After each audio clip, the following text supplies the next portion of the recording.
سلامات كورات تخطاتلتي خمي قنيكم عندكم ببزلخم وكلكم سلامات تكونوا تسوى يكبر اللهم أنتي تدقاقا مزوز زلو تحت مخمو بسي أو زمزي زلخو كملس زلن نخوي مسلس تسمعني بتدقاقا موز حتى سلا زخوانا إيه أو تترخي اللهم أنتي كملس وطن تحتتون زلخو كملسهم ومزي زلخو ተስፋ ይገብር ክምልሶም እና ናፍተን ሕቶ ከኣክብ ተደጋጋሚ ሕቶታት ኣለዉ ዋላ ከኩሎም ብሓደ ግዜ ሕጂ ክምልሶም ተለይክኣልኩ በብቀስ እንዳገበርኩ ግን ንኩሎም ብሓደ ሓደ እንዳገበርኩ በብዝዓመኒ ግዜ ክምልሶም እየ ከም ትፈልጥዎ ኣዶ ሰለስተ ቆልዑት እየ ቆልዑት ኣለውኒ ንዕኦም ናይ ምእላይ ሓላፍነት ኣባል ስለዝኾነ ኣነ ስለዝኾንኩ اليوم بزح كيزي يبلين بزح فقعمني أي خلق جن بتزخالكوا حد ندوركوا كمل صاركم ليه ناخذ كذا تقولني بخبري عدمكم بجنرالي تحطوا تحت نقرأكم كأقول لهم عنتيكم كنتم اللسان قسم ندوركوا بتجيسيكم اللسانين كلهم حطوتكم اللسانين لو عنتي كفتم زموت حطوتاتكم نشتي كم دوالكم مالتي كما جاكي إخي إنجرا يخون نحامش أمجدي كله أرميكي يوم أي أو يخون دو زبل حتى أيو بدو يولون زبل حتى له أي بارتر يوم دو زبل حتى ونالو شبرو خمسة جاك كنت حسابا ويخاط قبعة السبا ساري قارئنا تاي خمس جبري بخمي أخذ فريت جبري أنا يدك شبرو يخون بعد لخي قارئنا ولا ولد ونالخن دس يلن بس ندابلن كاريك كنيتا كم تجبر كنيتا كنيت وما عندي كونن كسب أسفل بس عاد ندام صحوكم المسؤولية خالد كنيجركي سنسرعة تسكيوم لذليو السون كم المسؤولية على ما عندي بزعبة حيمانوتهم وبن مهاريوم تمهريوم دو بزعبة حيمانوتك انت أيام زفنتو زبل تتعلم لو ما عندي بتعمل تدقاقامي بمسج يكون بكومنت بتصحف اللي كتبات مالتي تصحف اللي كتبات مالتي محتواتكم بقولت كابل بإيه بتعمل لما سجن أنا فريت أيوه كم اللي صوت زخير نجار ندح كوينو كم من لفنا دحري في السواي فوقكم بالتالي ناي بزح حساب حتى تقوينون ممكن كيتا يكون لسيلة إلى حسب يتكلمون تقوينو كم حبار كم منقار كم ملاس مدرس بالسواد منكم كم اللي سايبه بحاجة نلوم أنتي زانا مجمرة حتى كمل لسا كم يجيك إخي إنجرا يكون نحامش عمدوي أمريك اليوم أي أبي يكون رو زولو هو مالت يأوي يوم بتلي تمرت تجمروا زلو ساعات مستناي تعدي ناي مجبي أمجاجبا عينة ستايل توصيقون نتناتهم مجبي نعو زخانة ويرد خوين يسمو عام لايك كبل عو خمزي ولا زخانة استفلي مقانة مجبنا في اللي جورومو مبلعي قوي ويم عين بلعن عين دلن عين السميت يسمو عام يبتفكر نعطي قولعتهم كي تعرفوا ماما أنا إنجرا أيدلن زي أيدلن إلهم خبلو يمكيرون مالت مكيرون بتلي تمرت مخاد مسجمرو مالتيو ምክንያቱም ካልእ ምዃኑ ዝፈልጡ ትምህርቲ ካብ ገዝኦም ወስወፅኦም ካልእ ዓይነት ህይወት ከም ዘሎ ካልእ ዓይነት ህይወት ኣመጋግባ ይኹን ባህሊ ካልእ ነገር ከም ዘሎ ዝስምዖም እና እቲ ናቶም ዝነበረ ዝለመድዎ ገዝኦም ዝርእይዎ ዝፈልጥዎ ዝነበሩ ባህርታት ኩሉ ገዲፎም ኣብቲ ትምህርቲ ቤት ዘሎ ዝግበር ነገራት ክኽተሉ ይደልዩ ወይ ከምኡ ክኾኑ ይደልዩ ሓቆም እዮም ቆልዑት እንድዮም ንዕኦም ዝሓሸ ኮይኑ ክስምዖም ይኽእል እዩ ፅቡቅ ኮይኑ ዝበለፀ ኮይኑ ክስምዖም ይኽእል እዩ ببزحي زي الرأنا جار أو جزء طرح أو واحد بتلاقي عنتنا بيننا حبشات لازخنا ندخل خيلهم زي رئيوه جزء طرح زي رئيوه كنا ندخل إساب نحكي لهم زي رئيوه خالص لازخنا ناقول ويخو اليوم تمكرنا نتنا ببرنا تالي زخنا السفلة يخوينه خصمو عمي خالي بتصونتيو كم خصمو عمي جدنيو من المالة تكون أنا السكون تلو أنا بزح أي ربشنن طرح تأي زقبر أكسبت يقولوا لهم تزدليوه ኣክሰፕት ገይረ ኦኬ ለሰው ተፈትዮም ወይ ፒዛ ኢና በርገር ኢና እንድሕር ኢሎም ንሱ ተኾይኑ ድሌቶም ኦኬ ኣክሰፕት ይገብሮ ግን ኣክሰፕት ገይረ በቃ እሺ እየ ዝብሎም እምቢ ኣይብሎም እምቢ ፒዛ ኣይተወልዑን ኦር በርገር ኣይተወልዑን ኣይከውንኩን ዝብሎም እሺ በቃ ድሕሪ ሕጂ ፒዛኹም ለ ባናን ይበሃል በርገርኩም ይለኽበኩም እየ እየ ዝብሎም ኮይኑ ግን እንታይ ይገብር እግረ መንገደይ ግን የረድኦም እንጀራ ማለት እንታይ ማለት እዩ እንጀራ ምብላዕ እንታይ ጥቕሚ ኣለዎ ናይ ባዕልኻ ምግቢ ምብላዕ እንታይ ጥቕሚ ኣለዎ ኣነ ናብ ቦኣቶምን ከመይ ግን ዓቢና በየንኡ ምግቢ ከምዝዓበና ክንደየናይ ከዓ ጥዕና ዘለዎን ፅቡቅ ምግቢ ምዃኑ ኣጥቢቐ ይብሎም ካብኡ ንባዕለይ ከዓ እንደገና ካብቲ ንሳቶም ዝብልዎ ዘለዉ ምግብታት ተቆጢበ ኣብቲ ናይ ባዕለይ ብጣዕሚ ኣድኒቐን ፈቴን ይበልዕ ማለት እዩ ናይ ባዕለይ ሞር በቃ ፎከስ ይገብር ዓረይ ፎከስ ገይረ ኣብቲ ናይ ባዕለይ ገይረ ንዖም ግን ዝበልዎ ይህቦም ግን ኩሉ ግዜ ልብሎም ዝበለፀ ምግቢ ዝሓሸ ዘዕበየኒ ብኡ ዝዓበኹ ዝፈትውን እዲኦም እንዲኦም ዘድንቑን እዲኦም እንዲ ኣነ ከድንቑን ተለዉ እቲ ምግብቲ ናተይ ትዛዕቦ ኩሉ ምግቢ ከም ዝኾነ እሱ ዝገበረኒ ትዛዕቦ ኩሉ ማሕበረሰብ ከም ዝኾነ እሱ ዝገበረኒ ትዛዕቦ ኩሉ ባህሊ ከም ዝኾነ ፅብቕቲ ሂዶ ወይ ፅብቕቲ ጓል ኣንስተይቲ ክኸውን ዝገበረኒ እንዳገበርኩ እየ ዝዛረቦም እና ድሕሪኡ ካብቲ ናተይ እንዳተረድኡ እንዳፈለጡ ሞር በቃ ብናይ ባዕለይ ፕራውድ ከም ዝኾንኩና ፕራውድ ክኸውን ከም ዝግበአኒ እውን ምንም ዘሕፍር ነገር ከም ዘይብሉ እቲ ናተይ ባህሊ ይኹን ኣመጋግባ ይኹን ባህለይ ይኹን ምንም ዘሰፍር ዘሕፍር ከም ዘይብሉ ንኩላ ቆልዓ ማለት ንሓደ ክልተ ይኮንኩን እውን ናይ ሓበሻ ቆልዑት ንሕና ጥራሕ ኣይኮኑን ቶም ቆልዑት እዚ ኣይንበልን እዚ ከምዚ እዩ እዚ ናይ ዓድና ምግቢ እዚ ከምዚ ኢሎም ዝመርፁ እውን ንሕና ጥራሕ ቆልዑት ኣይኮኑን ኩሎም ቆልዑት ናይ ካልእ ባህሊ ካብ ካልእ ቦታ ዝመፁ ኩሉ ዓይነት ዜጋ ኩሉ ዓይነት ዓድታት ናይ ኩሉ ዓይነት ዓድታት ቆልዑት ትስሜት እሱ ኣሎ እዩ ከምኡ ይስምዖም እዩ ይብሉ እዮም ንሕና ጥራሕ ኣይኮኑን ከምኡ ዝብሉ ኮይኑ ግን ናተይ ኣነ ንዓይ ዝተጠቐምኩሉ ሜተድ ግን ሓደ ናይ ማንም ሰብ ምግቢ ይኹን ባህሊ ኣይንዕቕን ኩሉ ባህሉ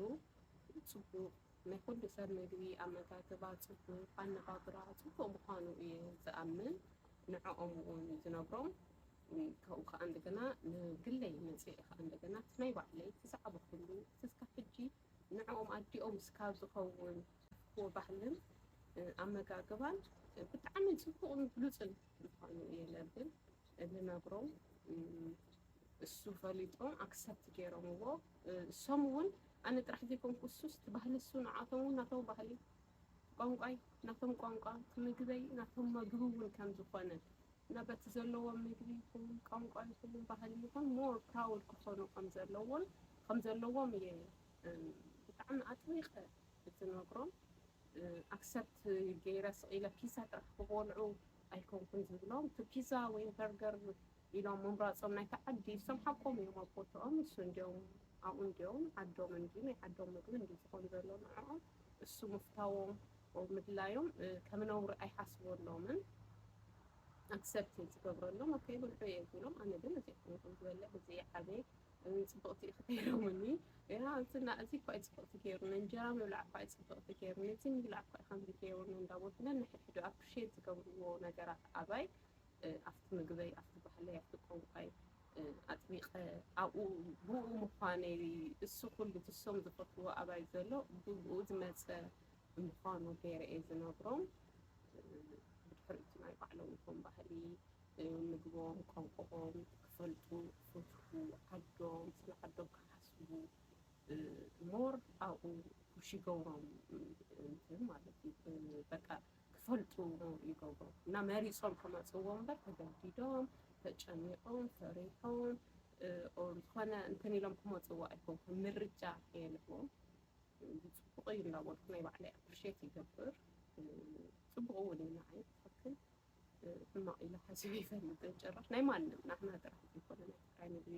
ናይ ትግራይ ባህሊ ቋንቋ ናይ ሓበሻ ቋንቋ ባህሊ ጥራሕ ዘይኮነስ ናይ ማንም ፍጡር ኣብቲ ዓለም ዘሎ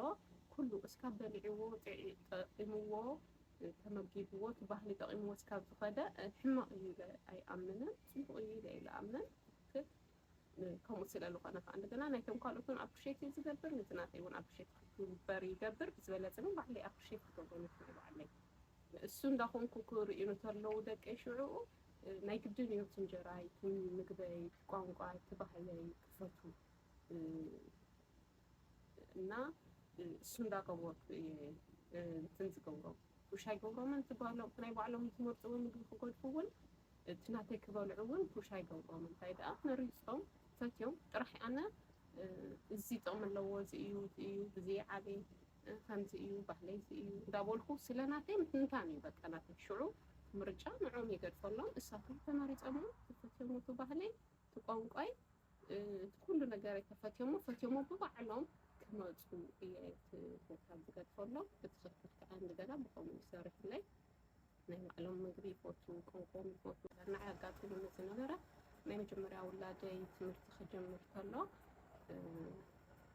ኣጋጣሚ ኮይኑ ትግርኛ ጥራሕ ዛርቦ ስለዝነበርኩ ኩሉ ግዜ ገዛ ስለዝኾንኩ ምሳይ ጥራሕ ስለዝኾነ ሪሌሽንሽፑ ትግርኛ ጥራሕ ዛርቦ ስለዝነበርኩ ትግርኛ ብጣዕሚ ገይሩ ዝፈልጥ ነይሩና እንግሊዝኛ ብዙሕ ኣይፈልጥን ነይሩ ሕጂ ትምህርቲ ክኸይድ ከሎ ኣብቲ ትምህርቲ ቤት ምስ ከደ ንእሽተይ ቋንቋ ፀገም ኣጋጢሞ ፕሪኬት ክጅምር ከሎ ማለት እዩ ካብኡ ክኸተለኩ ቋንቋ ሓደ ቃላት በተለይ ብትግርኛ ጥራሕ ዝፈልጦም እንግሊዝኛ እውን ኣይፈልጦምን ሕጂ ትግርኛ ክሓትዎም ከሎ ወይ ክዛረቦም ከሎ ቶም ቆልዑት ግራ ክኣትዎም ከሎ ቶም ኣምራን ግራ ክኣትዎም ከሎ ተሰኪፉ ነይሩ ተሰኪፉ በቃ ነቲ ትግርኛና ፀሊእዎ ነቲ ምግብና ፀሊእዎ ማለት ህፃን እዩ 4 ዓመት ነይሩ ሽዑ ፀሊእዎ ድሓር ኣነ እውን እታ መምህር ነገራትኒ ካልእ ቋንቋና ተወሳኺ ቋንቋ ምርዳእ የድልዩ እዩ እና ነቲ ቋንቋ ሓገዝ ንገብረሉ ዶ ኢላ ትሓተኒ ከላ ኖ ምንም ችግር ናይ ቋንቋ ችግር እኳ የብልናን ንሕግዞ ንኽእል ኢና ግን በቲ ናይ ባዕልና ቋንቋ እንዳተዛረብና ስለዘዕበናዮ ኢና እሱ ራይት ባዕለይ ክእልዎ እየ ክገብሮ ዝግበአኒ ገዛይ ባዕለይ ክገብር እዩ ምንም ዓይነት ሓገዝ ኣየድልዮም እሱ ራይት ናብ ችግር የብሉ ኢለያ ብድሕሪኡ ኣንሕና ምስ በዓል ገዛይ ተዘራሪብና ኣብቲ ቋንቋኡ እሱ ተሰኪፉ ትምህርቱ ከይፀልኦ ትምህርቲ ቤት ከይፀልኦ እቲ ቋንቋና እውን ፀሊእዎ ከይተርፍ እቲ ባህልና እውን ገይሩ ፀሊእዎ ከይተርፍ ካብ ብድሕሪኡ እውን ናይ መጀመርያ ውላድና ስለዝኾነ ስምባደሎ ፍርሕሎ በቃ ንዕኡ ዝኽፉኡ ነገራት ከይኾኑ ካብ ዝብል ተመሊስና ነፍቲ ናቱ ቋንቋ ኣቲና በቲ ናቱ ቋንቋ እንዳተረዳዳእና እንግሊዝኛኡ ብደንቢ ገይሩ ክፈልጥን ኣዕሪፉ ክኸውንን ሓጊዝናዮ ማለት እዩ ካብ ብድሕሪኡ ትምግብለ ከምኡ እንዳበለ ያው ኖ ኣይደልን ንኽብል መኪሩ ኣብቲ ፕሮሴስ ዝሪኦ ነገራት እሱ ዝበለፀ ዝሓሸ ኢሉ መሲሉ ተሰሚዕዎ ማለት በቲ ሽዑ ሰዓት ኣይፈልጥን ያ ንመጀመርታ ግዜ እዩ ከይዱ ዘሎ ከምኡ ኮይኑ ክስምዖ ከሎ ኣብቲ ሽዑ ሰዓት ከዓ እንደገና ኦኬ እዚ ዲኻ ትደሊ ፒሳ ዲኻ ትደሊ ቅድሚኡ ናይ ዝኾነ ነገር ምግቢ ኣይንገዝአሎምን ኣይንህቦምን ኣብቲ ገዛና ንሰርሖ ባዕልና ሓበሻ ምግቢ ኢና እንዳሰርሕና ንምግቦም ነርና ካብ ድሕሪኡ እሱ ክነኸውን ከሎ ምርጭ ኦኬ ንገዝአልኩም ኣብ ሰሙን ሓደ ግዜ ንገዝአልኩም እዚ ተፈቲኹም ካ ትጥቀምዎ ኢልና ፈቒድና ኣሎ እንደን ክበልዑ ከለዉ ግን ኩሉ ግዜ ናይ ባዕሎም ምግቢ መጀመርያ ናይ ባዕሎም ክበልዑ ከም ዘለዎም ባዕሎም እንዳኽበሩ እንዳበሉ እንዳተረድኦም እውን ኩነታት ኩሉ እንዳተረድኦም ካብ ገዝኦም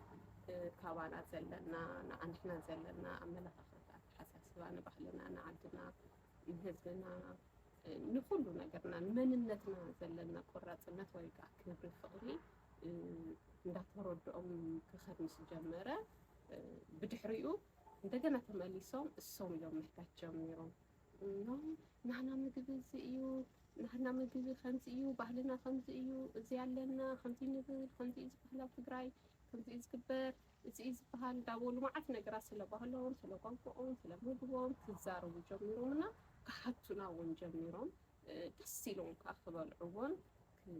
ክጥቀምውን ጀሚሮም ማለት እዩ እምበር ዋላ እቲ ባህላዊ ክዳን ክንህቦም ከለና ዘይተኸደን ብማዓንቲ በዓል እዩ ገለ ክንብል ከለና ኖ ዘይኽደንን ምባል ጀሚሩ ነይሩ በተለይ መጀመርያ ወደይ ስብሉ ናይ መጀመርያ ምንም ኣይፈልጥን ብጣዕሚ ግን ኣብዚ ከም ሓደ ፖይንት ሒዝዎ ዘለኩም ኣንሕና በተለይ ኣብዚ ዘለና ኣንሕና ኣነ ናተይ ስድራ ቤት ኣብዛ ሕጂ ኣንሕና ንነብረላ ዓዲ ብዘይካና ካልእ ትግራዋይ ርኢና ሰሚዕና ኣይንፈልጥን ንሕና ጥራሕ ኢና ዘለና ስለዚ ኣብ ገዝኦም ኣባይን ኣቦኦምን ጥራሕ ዝርእይዎ ነገር እዮም ዝምሃሩን ዝፈልጥዎ። ስለዚ እሱ ባዕሉ እውን ፅልዋ ስለ ዘለዎ ከቢድ እዩ፣ ብጣዕሚ ከቢድ እዩ ኮይኑ ግን ናይ ኣምላኽ ፍቃድ ኮይኑ እግዚኣብሔር እውን ስለዝሓገዘና ያው ብባዕሎም ድሌታ ሕዲሮም ኣንሕና እውን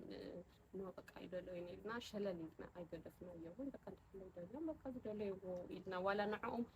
ደስ ክብሎም ንስኹም ዝደለኹምዎ ዋላ ንበሎም እምበር ፕራክቲካሊ እሶም ዝደልይዎ ኣይኮናን ጌርና እሶም ዝደልይዎ ኣይኮናን ሂብናዮም። ኣንሕና ንደልዮ ንሕና ንገብሩ ባህሎም ኢሎም ኣክሰፕት ክገብርዎ ኢና ኣብ ባዕልና ጠንኪርና ኣብቲ ናይ ባዕልና ፎከስ ጌርና ቀፂልናን ኣብሂርናዮም እና ብከምኡ ገይረ እየ ኣነ ባህሎም ይኹን ቋንቋኦም ይኹን ምግቦም ይኹን ክፈትውን ከኽብሩን ክሓዩን መንነቶም ብጣዕሚ ፕራውድ ክኾኑሉ ገይረሎም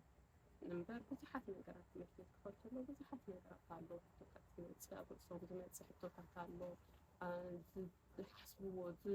ዝግረሙሎም ነገራት ኣለዉ ብዙሓት ነገራት ኣለዉ ኣመጋግቦኦም ይኹን ባህሎም ይኹን እቲ ዓዶም እንታይ ዓይነት ዓዲ ምዃኑ ንምንታይ ንሕና ከለርና ብራውን ኮይና ንምንታይ ፃዕዳ ዘይኮንና ዝብል ያው ትምህርቲ ክጅምሩ ከሎ ኩሉ ዝፈልጥሉ ስለዝኾነ ከምኡ ዓይነት ሕቶታትን ሓሳብን ይመፅኦም ኣብቲ ሽዑ ሰዓት ግን ኣንሕና ኢና ጠንኪርና ባዕልና ጠንኪርና ኣንሕና ሓበሻ ኢና ከምዚኢና ከዓ መፂና እዚና ከዓ ንበሃል እዚ ኢኹም ንስኻትኩም ንስ ኢኹም ንሕና እውን እዚ ኢና እንዳበልና ክፈልጥዎን ክኸርዕሉን ክፈትውዎን ጌርናዮም ኢለ ይሓስብ። ግን ኣብዚ ግን ኣምላኽ እውን ስለዝተሓስቦ ሰዩ ኣንሕና ስለዝፃዓርና ጥራሕ ዘይኮነስ ኣምላኽ እውን ስለዝተሓወሶ ፍቃድ ኣምላኽ ኮይኑ ከም ቆልዑት ከድምፁን ክሓስቡን ክርድኦን ክኢሉ ማለት እዩ። እግዚኣብሔር ይመስገን ብከምኡ እዮም ክፈልጡ ክኢሎም ኢለ ይሓስብ። ንሕና ጥራሕ ደገፍ ዝገበርናዮ ሞር ስትሮንግ ኮይና ናይ ባዕልና ባህሊ ናይ ባዕልና ቋንቋ ናይ ባዕልና ምግቢ ሞር ስትሮንግ ኮይና ሸለል ኣይበልናዮም ሕማቕ እዩ እዚ እዩ ኢልና ድጋፍ ኣይሃብናዮም እኳ ደኣስ ሞር ፎከስ ጌርና እሶም ክንምገብ ከም ዘለና እሶም ክፈልጡ ከም ዘለዎም ባህልና መን ምዃንና ክፈልጡ ከም ዘለዎም መንነትና ኣጉልህና ክነርኢ ኢና ጌርና ንዕኡ ከዓ እግዚኣብሔር ይመስገን ሎማዓንቲ ኮይኖም ብጣዕሚ ኩርዓት ተጋሩ እዮም እና ካብ ልቢ እየ ለመስግን ንዝሓተትኩምኒ ንሎማዓንቲ እዚኣ ጥራሕ እየ ክምልስ ዝኽእል ከምቲ በኩወን ዓንተን ሕቶታት ኩለን ካልእ መዓልቲ ቀስ እንዳበልኩ ኣብዚ ግዜ ክህልወኒ ከሎ ኣጠዓዒነ መፅአ ክምልሰን እየ ንሎማዓንቲ ግን እዚኣ መሊሰያ ኣለኹ ኢለ ተስፋ ይገብር። ሃገርለይ ንዝሓተትኩምኒ ኣብቶም ብውሽጢ ኮይንኩም ብመሰጅ ይኹን ብቴክስት ብኮመንት ንተመስግኑኒ ይኹን ትውን ርኢኹታት ይኹን ኮመንትታት ይኹን ሓሳባት ይኹን ክገብሮም ዘለኒ ከበረታትዑኒ ሰባት ኩላኹም ከም ብእውነት ካብ ልቢ ብጣዕሚ እየ ለመስግን። ክብረት ይሃበለይ ይግበአኒ እዩ ለኳ ኣይሓስብን ገና ምንም ነገር ዘይገበርኩ ክንድኡ ዝኣክል ሞራል ይግበአኒ እዩ ኢለ ሓሲበ ኣይፈልጥን። ግን ብእውነት ብጣዕሚ ካብ ልቢ ዘመስግን ደቂ ከዓ ብስኻቶም ትገብርዎ ርእቶታት ኮመንትታት ፍቕሪ ሓልዮት እትተርእይዎም ዘለኹም ክብሪ ኩሉ ፍቕሪ ብጣዕሚ ሕጉሳት እዮም። ብጣዕሚ እንደገና ኣዕርዮም መንነቶም ክፈልጡን ስለ መንነቶም ዓርዮም ፕራውድ ክኾኑ ብጣዕሚ ዓብዪ ኣስተዋፅኦ ኢኹም ትገብሩ ዘለኹም ኣብቲ ናትና ላይፍ እውን ኣትኹም ብእውነት ካብ ብጣዕሚ ካብ ልቢ ለመስግን። ክብረት ይሃበለይ ዘምሕወልከ መልሰኒ ክኸውን ተስፋ ይገብር። ንዝገብሮም ስሕተታት ናይ ቃላት ስሕተት ይኸውን ሓደ ነገራት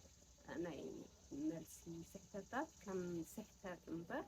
ብኻልእ ከይትርድኡ ላይ ከዓ እንደገና እግረ መንገዲ ክሕብረልኩም ይደሊ። ክብረት ይሃበለይ የቐኒየለይ ሰላም መዓልቲ